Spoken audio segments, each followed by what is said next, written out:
Welcome to our channel. ఈ రోజు మనతో చర్చించడానికి విచ్చేశారు ప్రముఖ కమ్మ కార్పొరేషన్ డైరెక్టర్ అడిసిమల్లి శ్రీనివాస్ గారు. వారితో ఇప్పుడు చర్చిద్దాం.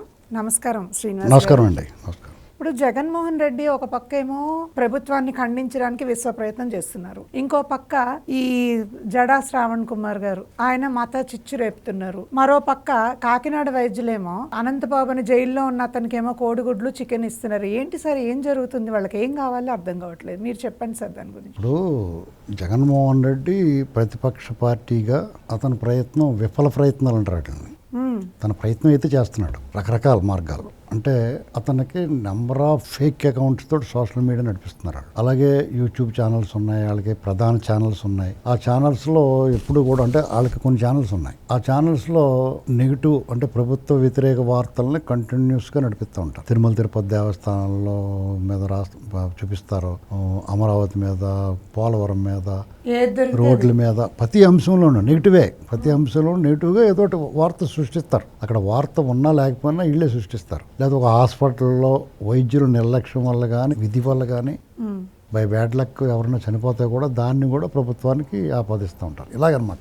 మొన్న పిల్ల హరికృష్ణ అన్న కూడా చచ్చిపోతే అది కూడా ప్రభుత్వానికి ఆపాదించడానికి ప్రయత్నం చేస్తారు. ఇలాగనమాట. ఎన్నాటికన్నా పరాకాష్ట ఏంటంటే అమరావతి పరిరక్షణ అంటే సిఆర్డీఏ పరిరక్షణ అని పెట్టి మీకు రకరకాల ముఖాలు చూస్తారు. అంటే మనిషి క్యారికేచర్ అంటే ఆ ముఖం తాలూకు క్యారికేచర్ రకరకాలు ఉంటాయి. దేవుడి సృష్టి జీన్స్ని బట్టి కట్టాను. సిగ్గులేని ముఖాన్ని మీరు చూసి ఉంటారు కదా, అంటే చూస్తారా? సిగ్గులేని ముఖం అంటే ఆడి ముఖాన్ని సిగ్గులేదురా అంటాం, కానీ సిగ్గులేని ముఖాలను ఎప్పుడైనా చూసారా? మీరు చూసి ఉంటారు కదా. అలాంటి సిగ్గులేని ముఖాలు చూడాలంటే మీరు మొన్న అమరావతికి వెళ్ళిన వాళ్ళు ముఖాలు చూడాలి. ఎవరు? అంబటి రాంబాబు, పేరు నాని, అవినాష్, లేళ్లప్పరెడ్డి, ఇలాంటి వాళ్ళు అస్సలు సిగ్గంటూ తెలియని ముఖాలుగా మనం వాళ్ళని గుర్తించవచ్చు. ఎందుకంటే వాళ్ళ ప్రభుత్వం ఉన్నప్పుడు అమరావతికి వాళ్ళు చేసిన ద్రోహం కానీ, ఆంధ్రప్రదేశ్కి భూములు ఇచ్చిన రైతులను వేధించిన తీరు కానీ, ఆ అమరావతి నాశనం చేయాలన్న ప్రయత్నం కానీ, ఇసుక మట్టి మశానం అన్న తవ్వుకుపోయిన కంకర తవ్వుకుపోయిన నిర్మాణ సామాగ్రి దొంగిలించడం కానీ, ఇన్ని రకాల అరాచకాలు చేసి అడుగడుగున ఆటంకాలు అడ్డంకులు సృష్టించి ఇవాళ ఏమాత్రం సిగ్గుపడకుండా సిఆర్డీఏ పరిరక్షణ అంటూ బయలుదేరారు. ఇది పరాకష్టం అన్నమాట.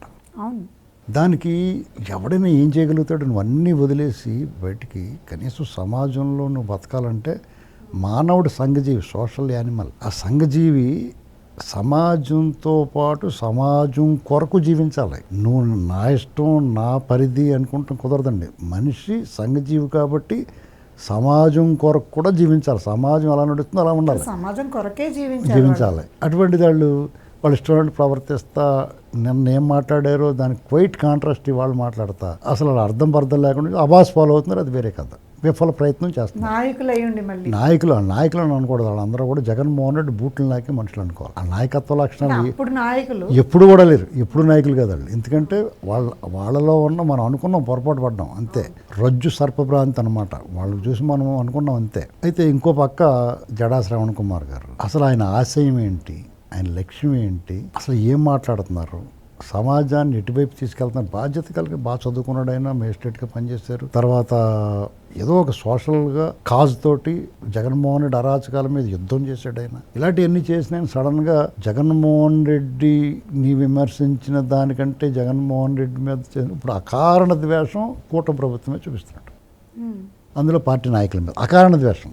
కాజు ఉంటే పర్లేదు. పైగా ఆయన ఎత్తుకున్న అంశం సమాజంలో మతాల మధ్య, ఆంధ్రప్రదేశ్లో మత ఘర్షణలో మత వైరం ఎప్పుడూ లేదు. కొత్తగా వీళ్ళు సృష్టించడానికి ప్రయత్నం చేస్తున్నారు. దానివల్ల వాళ్ళు అనుకున్న లక్ష్యం నెరవేరకపోగా వారు ఎవరినైతే భుజం మీద వేసుకున్నవాడో వాళ్ళకి ఇంకా మరింత నష్టం జరుగుద్ది. ఎందుకంటే హిందువులు అందరూ కన్సల్టేట్ అయిపోతారు ఈ దేశంలో. మీరు దానికి ఎగ్జాంపుల్ చెప్పాలంటే 1984లో 2 సీట్లు వచ్చిన బీజేపీ 2024లో 3వ ప్రధానమంత్రిగా బీజేపీ నుంచి ప్రమాణ స్వీకారం చేశాడు. అంటే మీకు ఈ 40 ఏళ్లలో ఎంత మార్పు వచ్చిందండి?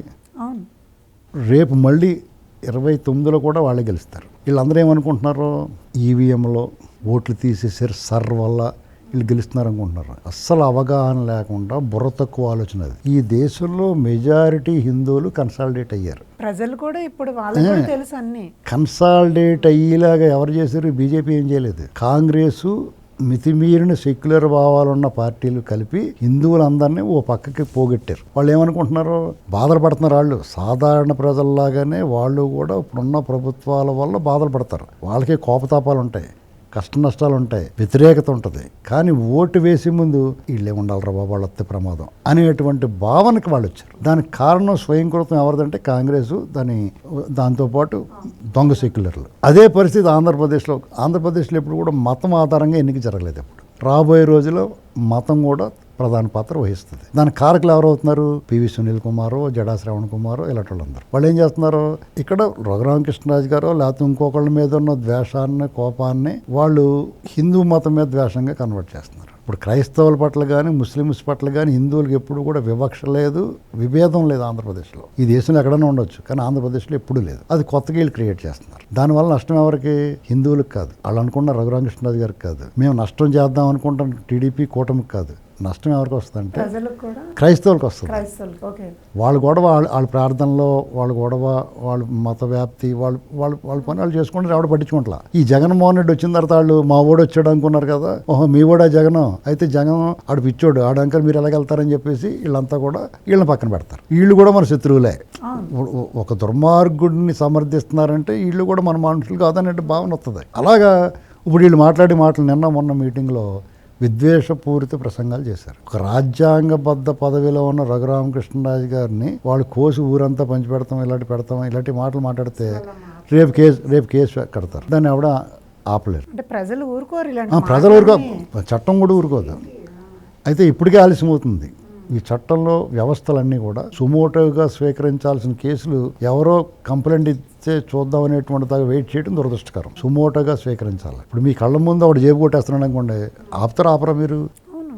అది పోలీసు అయితే చట్టపరంగా అధికారం ఉన్నవాడైతే మరింత ముందుగా ఆడు జేబు కొట్టేయడానికి కంప్లైంట్ ఇచ్చేదాకా ఆగకూడదు కదా, ఆడ కళ్ళ ముందు జరుగుతున్నప్పుడు. మరి చట్టంలో వ్యవస్థలన్నీ కూడా దర్యాప్తు సంస్థలో పోలీసు వ్యవస్థ, న్యాయ వ్యవస్థ సుమోటోగా స్వీకరించాలి.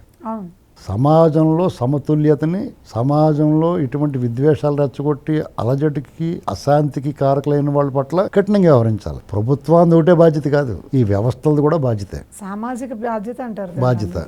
ఇలాంటి పరిస్థితుల్లో ఇంకో పక్క అత్యంత అసహ్యకరమైనది, ఆశ్చర్యకరమైనది, దిగ్భ్రాంతి కలిగించేది ఏంటంటే కాకినాడ ప్రభుత్వ వైద్యులు హత్యా నేరం మీద జైల్లో రిమాండ్లో ఉన్న ఎమ్మెల్సీ అనంతబాబుకి అతను ఆరోగ్యం బాగోలేదు. అతనికి రోజు 3 కోడిగుడ్లు, ఉడకబెట్టిన కోడిగుడ్లు, ఓ చిక్కి, ఇంకా బ్రెడ్, గుడ్డెట్టు ఇలాంటివన్నీ పెట్టమంటారు. ఇంత ఇంత బుద్ధి లేకుండా ఆడేమన్నా స్వాతంత్ర సమరం కోసమో, లేకపోతే విశాఖ ఉక్కు కోసమో, లేకపోతే జయ ఆంధ్ర ఉద్యమం, తెలంగాణ ఉద్యమం కోసం జైలుకి వెళ్ళాడా? పొలిటికల్ కాన్స్పిరసీయా? మర్డర్ చేసి కొట్టి చంపి ఇంటికి డెలివరీ ఇచ్చిన నేరమే జైల్లో ఉన్నాడు. వాడు ఆరోగ్యం బాగపోతే జైల్లో డాక్టర్లు ఉంటారు. వాడు కడుపు నొప్పి వస్తే కడుపు నొప్పి టాబ్లెట్ ఇస్తాడు, కాలు నొప్పి వస్తే కాలు నొప్పి టాబ్లెట్ ఇస్తాడు, తలనొప్పి వస్తే తలనొప్పి ఇస్తారు. అంతేగాని అతనికి ఒళ్ళు నొప్పులండి, రోజు మసాజ్ లేకుండా నిద్ర పట్టదు అని చెప్పేసి అదేంటిది బ్యాంకాక్ నుంచి తెప్పించండి అంటే తెప్పిస్తారా? దుర్మార్గం ఎగసన, బుద్ధి దిగసన అనాలి. ఇప్పుడు ఏళ్ళు ఎగసన మర్డర్ చేసి అటు జైల్లో ఉన్నాడు. ఈ బుద్ధిహీనులు అతనికి సిఫార్సు. అంత దారుణం ఉండేది. మనం ఎక్కడికి వెళ్ళిపోతున్నాం మనం అంటే, నువ్వేమైనా నేరం చేయి, బాగా డబ్బు సంపాదించు, ఒక మాఫియా నడిపించు, నువ్వు జైల్లోకి వెళ్ళినా స్వర్గ సౌఖ్యాలు ఉంటాయి నీకు, అందరూ నీకు జీ హుజూర్ అంటారు, నువ్వు డబ్బుతో ఎవరన్నా కొనొచ్చు అనేటువంటి సందేశం వెళ్ళలేదా? సమాజంలో ఎవడన్నా మార్పు రావాలన్నా చట్టం పట్ల, న్యాయస్థానాల పట్ల, జైళ్ళు అంటే భయం, భక్తి అని ఉంటుంది ఎవరికన్నా. ఈ రాష్ట్రం ఇలా నడుస్తుంటే ఒక పాలకుడిగా చంద్రబాబు గారైనా, పవన్ కళ్యాణ్ గారైనా ఎంత గింజుకుంటే మాత్రం వీళ్ళని సాధించగలుగుతారు? ఈ సిస్టమ్ అంతా అలా చెడిపోతుంటే ఇప్పుడు అర్జెంటుగా కాకినాడలో ఈ జడా శ్రవణ్ కుమార్ గారు వాళ్ళును ఈ దళిత ఉద్యమాలు, ఒక దళితుడిని చంపి జైల్లో ఉన్నవాడు కోడిగుడ్లై పెట్టమంటావు, నువ్వు బుద్ధి లేదట్రా ఎదవా అని వెళ్ళాలి, వాళ్ళ దగ్గరికి వెళ్ళాలి. అనాలి వద్దండి. ఆల్రెడీ దళితులకు అన్యాయం చేశారు. అన్యాయం కొట్టి చంపి ఇంటికి డెలివరీ ఇచ్చాడు. ఇంకా అది అన్బేరబుల్. అది అమరావతి పక్కనేమో వాళ్ళని కొట్టి, వాళ్ళని తిట్టి, వాళ్ళేమో మానసికంగా హింసించి మేము మిమ్మల్ని రక్షిద్దామని వెళ్తారు. అక్కడ దోపిడీ జరిగితే, అవినీతి జరిగితే మేము ఊరుకోమంటారు. అవినీతి చేస్తారా ఆయన అడిగే హక్కు లేదు మీకు. Right of admission reserved for YCP. అనుమతి లేనిదే మీరు లోపల రాకూడదు. మీకు అనుమతి ఇవ్వబోరు. మీకు మాత్రం అమరావతిలో అడుగుపెట్టే హక్కే లేదు. అది గుర్తుపెట్టుకోవాలి. ఇకపోతే ఈ ఎమ్మెల్సీ విషయంలో చాలా సీరియస్గా తీసుకోవాలి. ప్రజా సంఘాలు, దళిత సంఘాలు అందరూ కూడా సీరియస్గా తీసుకోవాలి దీంట్లో. ఇక జడా శ్రవణ్ కుమార్ గారి వాళ్ళ మీద ఈ చట్టం ఖచ్చితంగా తన పని దాన్ని చేసుకోవాలి. ఎందుకంటే ఒక పాలకుడిగా అభివృద్ధి చేస్తారు, లేకపోతే పెట్టుబడులు తీసుకొస్తారు, ఉపాధి కల్పిస్తారు, లా అండ్ ఆర్డర్ కాపాడడానికి ప్రయత్నం చేస్తారు, సమతుల్యతను సాధిస్తారు, సమాజంలో అన్రెస్ట్ రాకుండా చూసుకోవాల్సిన బాధ్యత ప్రభుత్వం మీద ఉంది. దానికి తోడు ఈ సైడ్ ఎఫెక్ట్స్, రోగగ్రస్తుడికి సైడ్ రోగాలు, మందు వాడుతూ రోగాలు వచ్చినట్టుగా ఈ సైడ్గా ఈ గోలంతా ఎక్కడ పడతారండి వాళ్ళు. మనం అక్కడే తెలిసిపోతుంది దుర్మార్గులకు సపోర్ట్ చేస్తున్నట్టు. దుర్మార్గులు ప్రజల అభిప్రాయం ఎలాగుందో పాలకుడు అలా నడుచుకోవాలి. ప్రజల అభిప్రాయం జగన్ వద్దనుకున్నారు, అతను వద్దనుకున్నప్పుడు ఏ లక్షణాలు ఉన్నాయో అంతకు మించిన అవలక్షణాలు ఇప్పుడు కనపడుతున్నాయి. అతను కూడా అతన్ని ఫాలో అయ్యేవాళ్ళు కూడా ఆలోచించుకోవాలి. మనోడు ఏం మారాడురా బాబు, మళ్ళీ 29లో మాత్రం ఎందుకు వస్తాం మనం, మన నోటికి వచ్చినట్టు మాట్లాడితే వీళ్ళు దప్పడం వేసేస్తారేమో అని ఎవరికాడ స్పృహ ఉండాలి కదా. పోయినోళ్ళు పోగా మేజవాణి బృందం మిగిలింది. అక్కడ జగన్ కూడా మిగిలిన వాళ్ళు ఎవరు మిగిలేరు? ఓడగొట్టిన మంచంగోళ్ళు, కెళమెక్కిన తప్పేళాలు, మూతలు లేని మరసెంబులు ఉన్నాయి అక్కడ. ఎవరికైనా అవకాశం ఉన్న వాళ్ళు అందరూ జారిపోయారు, వేరే పార్టీలో పోయారు. ఇప్పుడు కూడా కోరి ఉన్నది పోగొట్టుకున్నారు. ఆ 11 కూడా రావు ఇంకా. ఆ 11 రావు. వీళ్ళు కూడా వీళ్ళు ఎటు పోవాలో తెలియక అయోమయంలో ఉండి, అగమ్య గోచరంగా ఉండి ఏం మాట్లాడుతున్నారో కూడా వాళ్ళు తెలియట్లా. మీకు ఒకటి గమనించండి, అంబటి రాంబాబు అయినా పెట్టిపోయి స్టూడెంట్ మాట్లాడుతున్నాడు. అంబటి రాంబాబు అలా మాట్లాడుతున్న చూసి పేరు నాని వచ్చి మాట్లాడుతున్నాడు. పేరు నాని నేను ప్రెస్ మీట్లో ప్రశ్న అందరినీ పిలిచి అతను అడ్రస్ చేసేట్టు చూసారా? అది చూస్తే మీకు ఒకటి గుర్తొచ్చి ఉండాలి. ఏంటంటే దూకుడు సినిమాలో బ్రహ్మానందం గారు, ఒరే బొక్క నువ్వు ఎంత ఓవర్ యాక్షన్ చేసినా కానీ ప్రైజ్ మనీ నాకే వస్తుంది, నాగార్జున గారు ప్రైజ్ మనీ అడిగివ్వకుండా అంటే ఎలిమినేట్ చేయండి, ప్రైజ్ మనీ నాకేమండి అంటాడు. ఇలాగా ఏదో మైక్ చూస్తాను. ఇందులో జగన్మోహన్ రెడ్డి గారి వ్యూహం ఎంతవరకు ఉందంటారు? ఆయన కూడా ఇందులో చేయిస్తున్నారంటారా, ప్రేరేపిస్తున్నారా, లేకపోతే వీళ్ళే చేయడం ఊరుకుంటున్నారా? అసలు ఏ వ్యూహం లేకపోవటమే జగన్మోహన్ రెడ్డి వ్యూహం అండి. ఎందుకంటే అతను అయోమయంలో ఉన్నాడు. వీళ్ళందరికన్నా అయోమయం బ్యాచ్ అతను. ఇప్పుడు సాధారణంగా మల్లా వెంకటకృష్ణమూర్తి గారు ఒక నవల్లో ఏం చెప్పాడంటే, మేధావులు మౌనంగా ఉంటారు, అలాగని మౌనంగా ఉన్న ప్రతి ఓడి మేధావు కాదంటారు. అలాగా జగన్మోహన్ రెడ్డి గారిని చూడటానికి ముఖ్యమంత్రి చేసాడు, పార్టీ అధ్యక్షుడు, వేల లక్షల కోట్లు కొల్లగొట్టేడు కాబట్టి చాలా తెలివైనడేమో అనుకుంటారు.